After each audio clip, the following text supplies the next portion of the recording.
Magandang araw para sa lahat ng ating minamahal na senior citizens.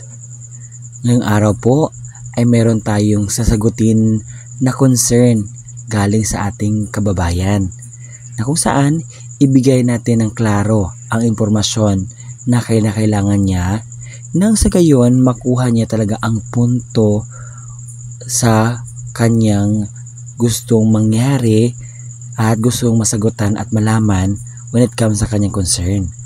Ating babasahin kung ano ba talaga yung gusto niyang mangyari. Marami akong mabasang ganitong concern. Kaya naman, iklaro talaga natin at basahin natin ito.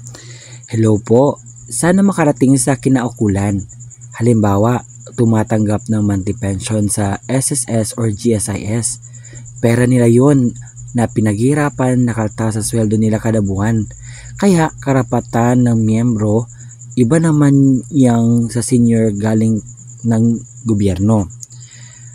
Ma'am, gusto ko lang pong ipaalam sa inyo na ito pong social pension for indigent senior citizens ay para lang po ito sa mga walang trabaho, walang tinatanggap na pensyon saan mang agency. Kaya meron pong tinatawag na qualifications. Kaya po hindi pwede na masali dito si pensioner na tumatanggap sa SSS at GSIS dahil po isa sa mga basihan po para masali ka dito sa pension na ito ay kinakailangan wala kang tinatanggap na pension in any institutions. Alam ko po na need po talaga ng mga pensioners ang karagdagang pensyon para sa maintenance at sa mga pabilihin pa. But meron po tayong sinusunod na batas at isa po ang social pension na naging batas na. At yun po ay hindi na po pwede nating galawin or i-fit natin ang ating sarili kahit hindi naman po tayo qualified. So, ang qualification lang po, ulitin ko, kinakailangan wala kang tinatanggap na pension sa anumang agencies at saka kinakailangan ang edad mo po ay 60 years old and above, and also indigent pensioners po ang pwede masali na walang income talaga, walang trabaho. Yun naman po. Ito naman yung pangalawang concern na ating sasagutan. Ano ba yan? Akala ko ba na pangkalahatan ang social pension? Sabi ka mahirap o mayaman makatanggap ng social pension. Ano po ba talaga? Nakakalito na.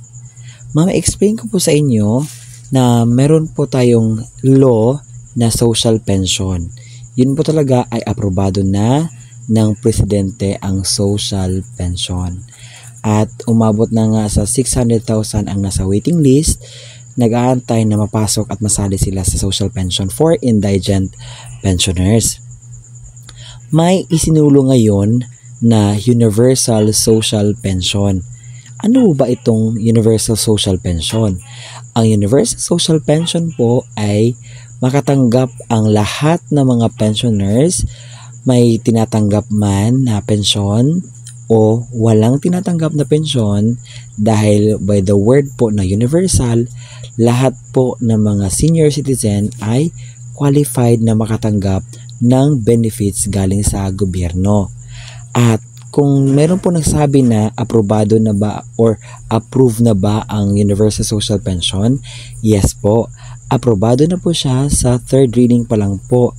Pero inaantay pa po or nasa mga kamay pa po ng ating mga gobyerno at pinagbigyan pa nila ng oras para i-study nila kung ano yung dapat nilang alamin when it comes to bill.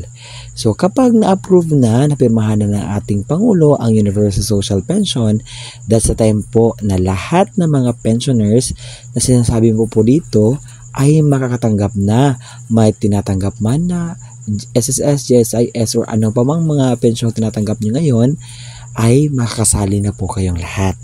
Na sana'y klaro ang video na ito na nasagutan ang concern nyo ngayong araw. At ito lang po si Roel Mendoza Tanyo, Hindi po ako affiliate in any institutions.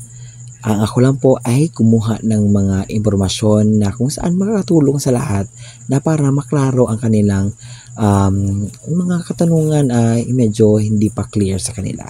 So, I'm just helping you everyone para naman may knowledge kayo about this. So, this is me, Ruel Medusatanyo. Salamat po sa pagsuporta sa aking YouTube channel, at kung gusto mo na maging updated pa sa mga videos na i-upload ko pa dito sa aking YouTube channel, i-bell notification mo na at i-subscribe na din. Maraming salamat and God bless.